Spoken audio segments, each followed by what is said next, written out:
Good morning. I'm Harley Schlanger from the LaRouche Organization with your daily video update for December 3rd, 2024. I'm sure most of you are aware of the fact that there's an incredible battle going on behind the scenes. I'm not talking about the wars on the surface. I'm talking about the fight over who's going to control the narrative and who's going to end up deploying the forces. And the global corporate cartels who have been reeling since the November 5th election in the United States, have made a determination they're going to unleash chaos, if necessary, to undermine the potential to clean up the Justice Department, the intelligence community, the Defense Department, in other words, to drain the swamp. Donald Trump pledged he would do it again. He's making steps in that direction. Some of them are missteps, I think. But on the whole, he definitely has generated a panic, a deep-seated panic in the oligarchs who are accustomed to getting their way. Now, each day there's a new example of how this global imperial faction is fighting to gain control. I'm going to review some of this. The important thing is to understand that this is not a fight of the so-called big guys. The whole reason this fight has emerged as it has is because the people are getting involved. Citizens are standing up, whether it was just to vote, which isn't enough, but to organize others, to assert that there's a different approach than the official narrative, and to fight to bring that reality to your friends and neighbors and loved ones. That's the battle we are facing right now. So let me go through some of the specifics that show the way there's an attempt to have a smokescreen to cover up reality. And by the way, it's much harder to do because reality is hitting them right in the face. For example, how do you ignore Russian advances in military technology after the launching of the Oreshnik hypersonic missile capability, as well as Russian victories on the ground against Ukraine? Well, they put out disinformation on the state of the battle and pretend that the advances of the Oreshnik mean nothing and that they could still fight a nuclear war to win. That's what the global cartels of the Atlantic Alliance are saying. And they're continuing to escalate the flow of weapons into Ukraine. Biden is doing last-minute shopping of the wish list from Zelensky, and you're paying for it. Tens of billions of dollars of more money of American taxpayers are going into this losing war. There's disinformation pumped out about the so-called collapse of the Russian economy and the Chinese economy, when the reality is that there's an intense mobilization of the so-called BRICS nations, of the global south, with the leadership of Russia, China, Brazil, India, South Africa, to ensure that the sanctions policy and the attacks on the global south are not successful. But they're saying they are successful. They're trying to convince you that there's no alternative but to stick with the collapsing transatlantic unipolar order. Now, at the same time, they're unleashing al-Qaeda-linked jihadists in Syria in a replay of the 2011 to 16, or 2018 actually, civil war in Syria. There are stories coming out now about U.S., Ukrainian, and Israeli backing for the jihadists who overran Aleppo in the last couple of days. Now, the Russians and the Iranians are fighting back. The Syrian army is fighting back. Some of the gains of the terrorists have been rolled back. But this is going to be an intense fight. And this is a network of jihadists that was trained and armed in the past by the CIA. And there's a report in RIA Novosti, a Russian publication, which basically says that Ukrainian technicians are helping to coordinate AI and drone capabilities for the jihadists, and that the CIA has had a hand in this for a long time, as was exposed by former Defense Intelligence Agency head Michael Flynn, General Flynn. Now, what's the whole point of this?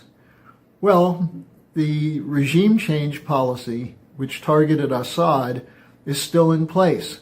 That same regime change capability is being deployed now against the Republic of Georgia, and an attempt to use a Maidan-style insurrection to overthrow that government, because that government, which just won an election, the Dream Party, is orienting toward Russia as opposed to the European Union, but their message is, we want to have openness toward both.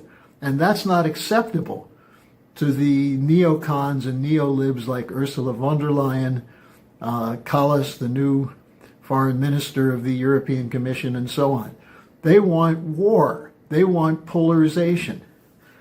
Now, and just one other factor on the Syria question, there are lies being put out by the same old British Foreign Office networks, the Syrian Observatory for Human Rights, the White Helmets. They're putting out lies about alleged atrocities from Russian and Syrian bombings.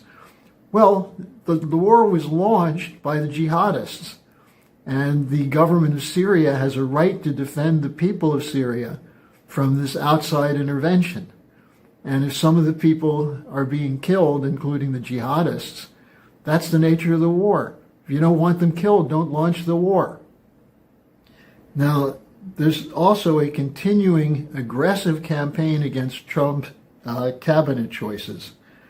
And I'll get into that maybe more tomorrow. I just wrote a short article on why there's panic about the Kash Patel appointment to the FBI, an incredible panic that's emerged around that.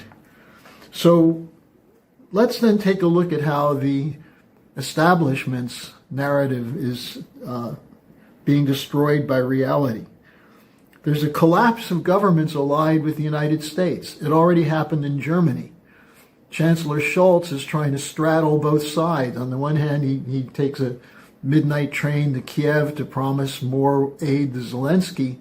At the same time, he's at least now been standing firm against the deployment of the Taurus missiles, the German long-range missiles, to Ukraine.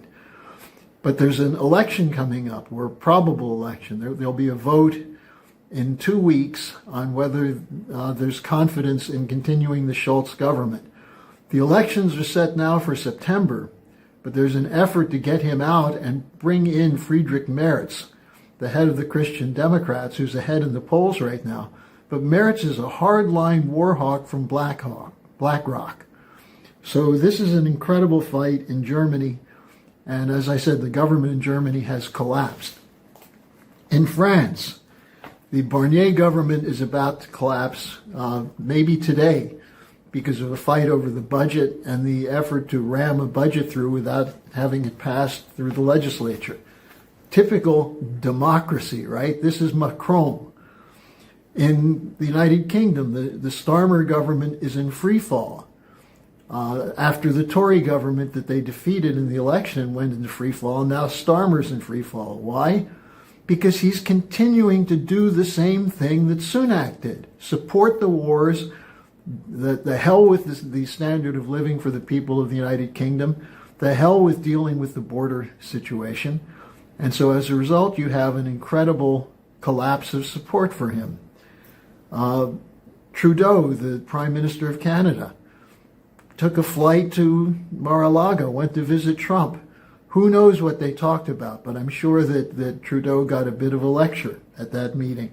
Whether he learns anything or not is unlikely. Then you have the incredible situation of the Biden blanket pardon for his son Hunter, which includes letting him off the hook for tax evasion, significant tax evasion. Is that how the president conveys to the population the importance of proper payment of taxes? And then, as I mentioned, there's the panic over Patel coming in, possibly coming in at FBI if he's confirmed. The Patel made a record of exposing the corruption of the FBI in using the Christopher Steele dossier for getting warrants for wiretaps against Trump.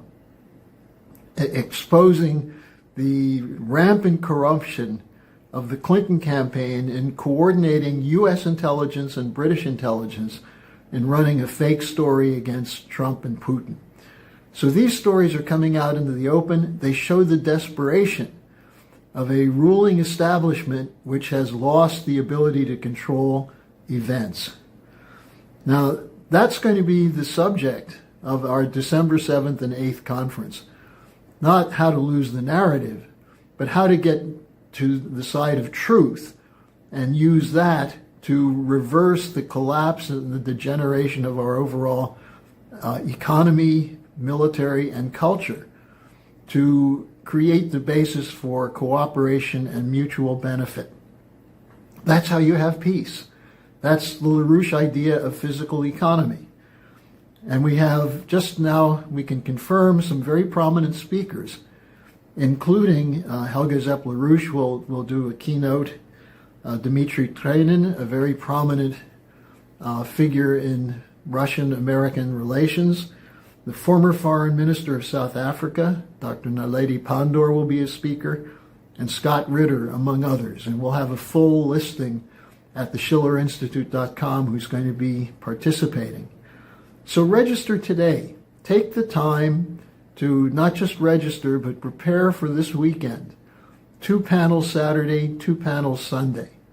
And this is the mobilization, the center of the mobilization, to cut through the disinformation, to cut through the lies, cut through the final default policy of the oligarchy, which is to use war when all else fails. We have to end the wars and replace them with cooperation among sovereign nation states. So sign up for our conference, and